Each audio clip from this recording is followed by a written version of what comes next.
Proqramımızın əvvəlində də anons etdiyimiz kimi bugün aktiv məşğulluq tədbirlərindən biri olan peşə hazırlığı kurslarından danışacağıq. Kursu bitirənlər üçün işlə təminat prosesinin həyata keçirilməsi və s. bu kimi məsələlərə toxunacağıq. Studiyamızın qonağı isə Dövlət Məşğulluq Agentliyinin Peşə Hazırlığı Departamentinin müdürü Namiq Məmmədovdur. Xoş gəlmişsiniz, hər vaxtınız xeyir olsun. Namiq müəllim, öncə gəlin bu kursların əhəmiyyətindən danışaq. Şəxslərin əmək bazarının tələblərinə uyğun ilkin peşə bacarıqlarına yiyələnməsi və daha sonra işlə təmin olunmasında məhz sözü gedən kursların əhəmiyyəti nədir? Təşəkkür edirəm.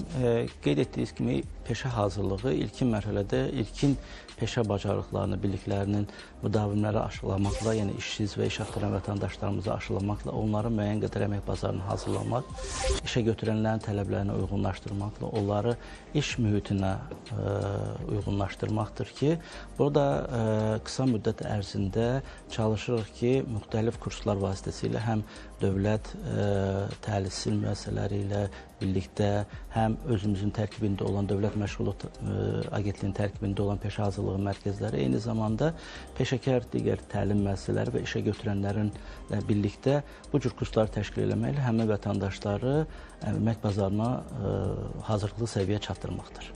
Maraqlıdır, Dövlət Məşğulluq Agentliyinə iş üçün müraciət edən şəxsləri siz hansı hallarda məhz sözü gedən kurslara istiqamətlendirirsiniz? İlk öncə vətəndaş Dövlət Məşğulluq Agentliyinin yerli qurumları və o cümlədən dost mərkəzlərinə müraciət etməklə işsiz və ya iş axtaran vətəndaş kimi qeydiyyata düşməlidirlər. Bu, işsiz və ya iş axtaran statusu əldə etdikdən sonra vətəndaşa onun ilkin diaqnostikası aparılır və fərdi məşğulluq proqramı üzrə aparılır və əgər müraciət etdiyi peşə üzrə vakansiya yoxdursa, peşə hazırlığı, o cümlədən özünün məşğulluq, o cümlədən birgə maliyyələşdirmə alətlərindən istifadə etməklə bir neçə imkanlar təklif olunur və əgər vətəndaş peşə hazırlığını seçirsə... Seçim vətəndaşa buraxılır. Bəli, seçim vətəndaşa buraxılır və seçim dedikdə ilkin diaqnostik bir qiymətləndirmə aparılır. Çünki vətəndaş hətta özünün məşğulluq yaxud da ki, birgə maliyyələşdirmə seçdiyi təqdirdə əgər həmən kriteriyalara uyğun olmursa, o alətlərdən zaten istifadə etmək imkanı olmur. Amma peşə hazırlığını seçirsə, hansı peşəyə uyğunluğu müəyyənləşdirilir və birlikdə vətəndaşla birlikdə məsləhətləşmələr aparılaraq bir neçə peşə seçməklə artıq peşə hazırlığı kurslarına imkan əldə edilir ki, iştirak eləmək hüququ qazanır. Uyğunluq necə həyata keçirilir? Yəni, şəxsin ilkin bacarığı olmalı, yoxsa sadəcə istəyi varsa kifayətdir? Bizim karyera məsləhətçilərimiz Dövlət Məşğulluq Agentliyinin yerli qurumlarında fəaliyyət göstərən karyera məsləhətçilərimizlə söhbətlər aparılır və əgər əlbəttə ki, vətəndaşın həm ilkin əvvəlki bacarıqları da qiymətləndirilir, soruşulur və eyni zamanda vətəndaşın maraq dairəsi də araşdırılır ki, hansı peşələrə uyğunluq səviyyəsi vardır, yoxdur və ondan sonra artıq ona uyğun olaraq bir neçə peşə seçməklə vətəndaş peşə hazırlığı kurslarına növbəlik prinsipi əsasında yazılır və öz növbəsini gözləyərək kurslara göndərilir. Əgər aktual kurs varsa, yəni həmən dövrdə vətəndaşın istəyinə uyğun olan peşə vardırsa və həmən peşələr üzrə qruplar tam formalaşmayıbsa, birbaşa olaraq həmən kurslara da göndərilir və vətəndaşla ilkin müsahibə aparılır. Ondan sonra vətəndaş peşə kursuna cəlb edilməklə həm ödənişsiz şərtlərlə peşə təlimi əldə edir və eyni zamanda təlim müddəti ərzində təqaüdlə də təmin edilir. Kursların müddəti nə qədər olur? 6 aya qədər təşkil olunur. 6 aya qədər. 6 aya qədər təşkil olunur və müxtəlif kurslar təşkil olunur. Keçən il 2024-cü ilin statistikasına əsasən biz 14.500 nəfər vətəndaşın peşə hazırlığına cəlbini nəzərdə tutmuşduq. Amma təqribən 15.500-dən çox vətəndaş bu kursların xidmətlərindən yararlana bilmişdir və təqribən 60%-i işlə təmin olunmuşdur. İşlə təmin olunma haqqında bir qədər sonra biz daha geniş danışacağıq. Maraqlıdır, 6 ay dediniz, 6 aya qədər davam etmə müddəti var həmin o kursların və bir məsələ maraqlı gəldi. Həmin o müddət ərzində şəxs hər hansısa bir peşənin bacarıqlarına yiyələnə bilirmi? Yəni, kifayət edirmi o vaxt? İlk öncə qeyd edeyim ki, bu kurslara müəyyən peşə bilikləri, bacarıqları olan şəxslər də qatıla bilirlər. Bir növ ixtisas artırma kimi öz bilik bacarıqlarını artıra bilərlər və eyni zamanda nəzərə alaq ki, qısa müddət ərzində daha çox peşə hazırlığı, peşə təhsilindən fərqli olaraq daha çox vətəndaşın, yəni işsiz və iş axtaran vətəndaşın ilkin peşə bacarıqlarını aşılamağı nəzərdə tutur ki, onlar əmək bazarında müəyyən qədər həm əmək bazarı mühitinə uyğunlaşdırsınlar, işə götürənlərin tələblərindən tanış olsunlar, eyni zamanda minimal bilik və bacarıq əldə etməklə əmək bazarında müəyyən qədər rəqabət qabiliyyətli olsun.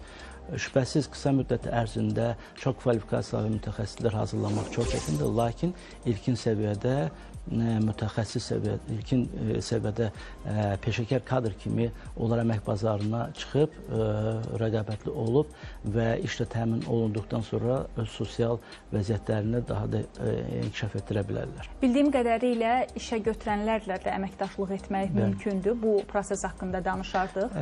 Biz qeyd etdiyim kimi adam başına maliyyələşmə prinsipi əsasında həm dövlət, həm də ki, qeyri-dövlət müəssisələri ilə əməkdaşlıq edirik. Müəssisələr hər ayın birindən 10-na qədər Dövlət Məşğulluq Agentliyinin rəsmi veb səhifəsindəki peşə hazırlığı bölməsindən müraciət eləyərək peşə təlimi müəssisəsi kimi qeydiyyata düşüb, müvafiq monitorinqdən keçirildikdən sonra, müvafiq sənədlərini təqdim edib yoxlanıldıqdan sonra bizim müsahibə komissiyasında qiymətləndirilir və əgər müəssisənin infrastrukturu, təlimçi potensialı, təlim proqramı tələblərə uyğundurlarsa, onlar təlim müəssisəsi kimi bizim peşə hazırlığı istiqamətində partnyorumuz olurlar və həm bizim işsiz vətəndaşların siyahısından biz vətəndaşları göndərməklə, həm də elanlar verməklə işsiz vətəndaşlar, hansılar ki, qeydiyyatdan keçməyiblər, onlar da müraciət edilib işsiz vətəndaş kimi qeydiyyatdan keçirlər və həmin vətəndaşları da bu prosesə cəlb edirik. Yəni, burada həm təlim müəssisələri, həm işə götürən müəssisələr iştirak edirlər. Bizim partnerlər arasında bir sıra çox iri işə götürən təşkilatlar vardır ki, onlar öz işçi kadrlarını məhz bu alətdən istifadə edərək inkişaf etdirirlər. Bu, həm də onlara dövlət dəstəyi kimi də qiymətləndirmək olar. Çünki bütün bu təlimlər dövlət tərəfindən maliyyələşdirilir. Onların əsas marağı nədir? Daha sonra işçi qazanır özünə, yoxsa necə? Yəni, bir işə götürən o kursu niyə təşkil etsin?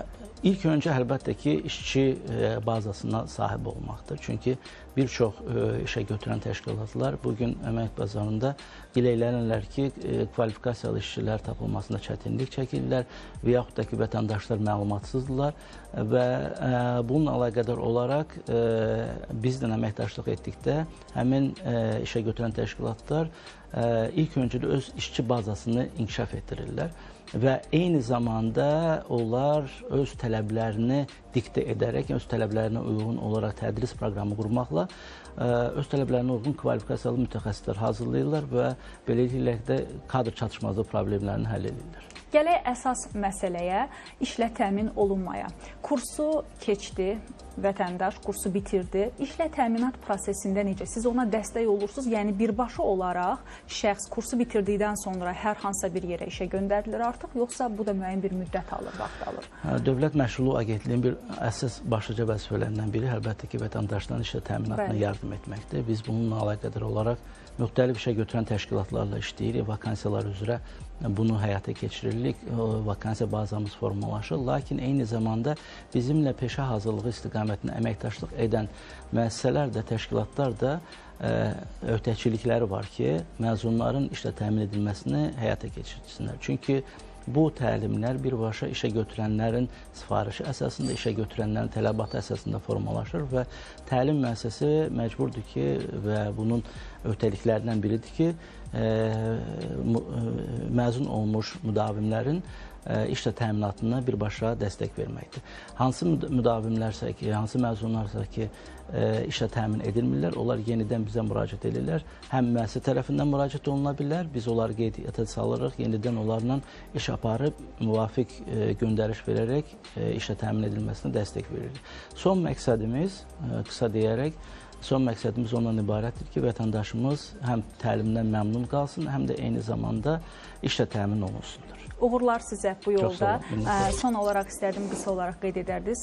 Müraciət etmək istəyən şəxslər peşə hazırlığı kurslarına hansı sənədləri toplayıb və necə, hara müraciət etsinlər? İş axtaran vətəndaşlar işsiz və iş axtaran vətəndaş kimi qeydiyyatdan keçmək üçün Dövlət Məşğulluq Agentliyinin yerli filiallarından və ya dost mərkəzlərinə müraciət etməklə işsiz vətəndaş kimi qeydiyyata düşdükdən sonra peşə hazırlığı bölməsini seçib müvafiq ixtisasları seçdikdən sonra onlar bizim bazamızda formalaşırlar və hər bir vətəndaşın istəyinə, tələbinə uyğun olaraq kurslar təşkil edildikdə həmin vətəndaşlar həmin kurslara yönləndirilir. Çox sağ olun, təşəkkür edirik sizə mövzuya münasibət bildirdiyiniz üçün. Hazırda isə biz efirimizi əmək bazarında mövcud olan aktiv vakansiyalarla davam etdiririk.